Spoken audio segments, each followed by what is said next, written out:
A nossa aula de hoje é sobre ângulos em triângulos. Então, antes de falar sobre ângulos, vamos lembrar da condição de existência para um triângulo. Então, para isso, a ideia da desigualdade triangular, que diz o seguinte: em qualquer triângulo, a medida de um lado é menor que a soma das medidas dos outros dois lados. Então, isso vale para qualquer triângulo. Por exemplo, nesse triângulo aqui, ABC, com os lados medindo Azinho, Bzinho e Czinho, qualquer um desses três lados é sempre menor do que a soma dos outros dois. Então, se eu pegar como base esse lado A, ele é menor do que a soma dos outros dois, B mais C. Esse lado B, ele é menor que a soma A mais C.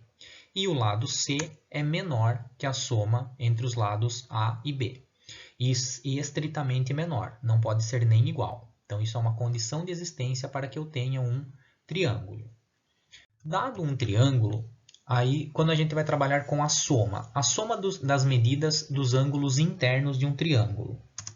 Então, dado um triângulo qualquer, de vértices ABC e ângulos alfa, beta e gama, nós temos a seguinte definição. Em qualquer triângulo, a soma das medidas dos ângulos internos é sempre igual a 180 graus. Então, não importa o tamanho, não importa o formato do triângulo. Se eu somar os três ângulos internos, no meu caso aqui, alfa mais beta mais gama, isso é igual a 180 graus.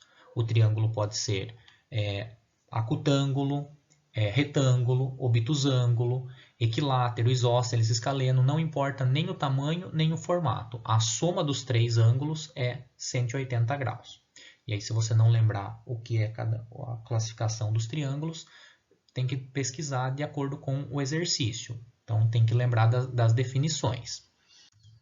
E, por último, o teorema do ângulo externo. Então, dado um triângulo ABC, então aqui ângulo alfa, ângulo beta, aqui seria o meu ângulo gama.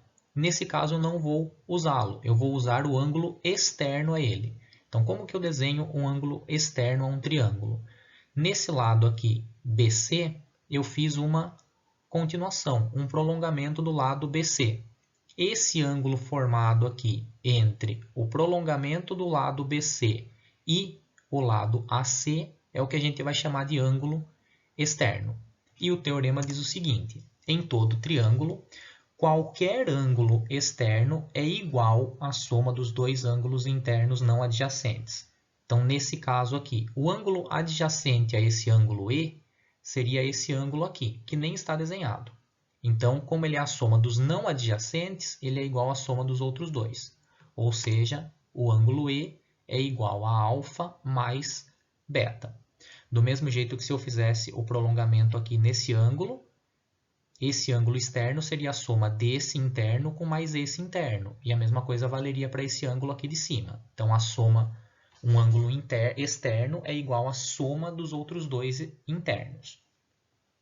Algumas aplicações dessa teoria. Calcule o valor de x no triângulo a seguir. Então, dado esse triângulo, se eu quisesse determinar o valor do x, bom, eu sei que a soma dos ângulos internos é 180. Então, x mais 25 graus mais 65 graus igual a 180. X mais x, 2x, 25 mais 65, 90.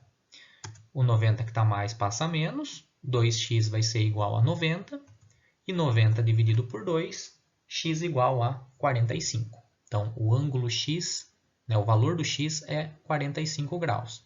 Se eu quisesse saber a medida dos outros dois, desses ângulos aqui, eu ia trocar aqui por 45 e aqui por 45. Outro exemplo. Para esse triângulo aqui, esse ângulo mede x, esse ângulo mede 65, são ângulos internos, e esse ângulo externo mede 2x menos 15.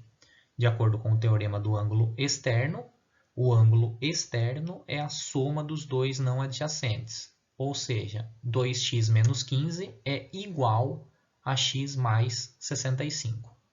O 15 que está menos vai passar mais, o x que está mais vai passar menos. Ou seja, 2x menos x igual a 65 mais 15.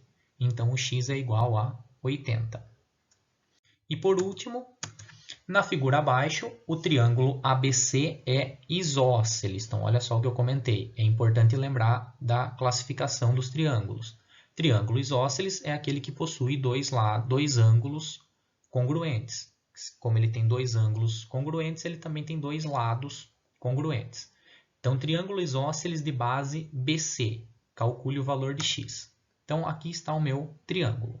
Sempre que ele fala que o triângulo é isósceles de base BC, então se a base é BC, os dois ângulos da base são iguais.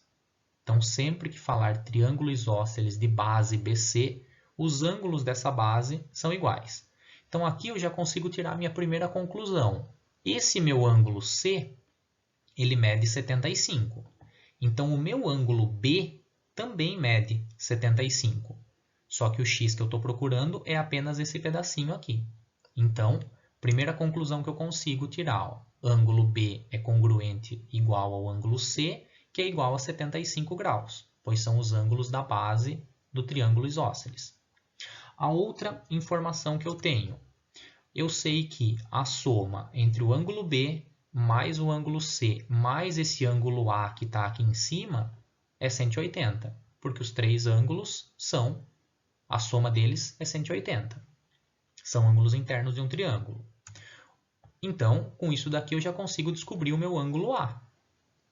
Então, se eu sei que aqui mede 75 e aqui mede 75, 150, para 180 falta 30. E aí você pode ir anotando no desenho, né? Que aqui é 30, aqui é 75, para você depois ir concluindo os próximos ângulos. Outro ângulo que eu posso perceber o valor dele é esse ângulo aqui, ó, que eu posso nomear ele como ângulo ADB.